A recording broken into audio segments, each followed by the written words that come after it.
আসসালামু আলাইকুম বন্ধুরা, কেমন আছো সবাই? আশা করি সবাই ভালো আছো।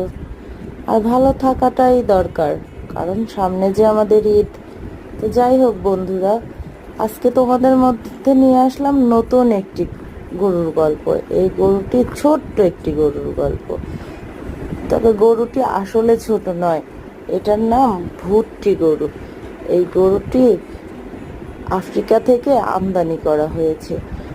গরুটি দেখতে ছোট, বাট অনেক সুন্দর। মানুষ শখের বশে এই গরু পালন করে থাকে। এই গরুটি জাতেও ছোট নয়, এদের দেখতেই ছোট। তো যাই হোক বন্ধুরা, গরুটি দেখে কেমন লাগলো অবশ্যই কমেন্টের মাধ্যমে জানাবো। আজ এ পর্যন্তই বন্ধুরা, ভালো থেকো, সুস্থ থেকো, আল্লাহ হাফেজ।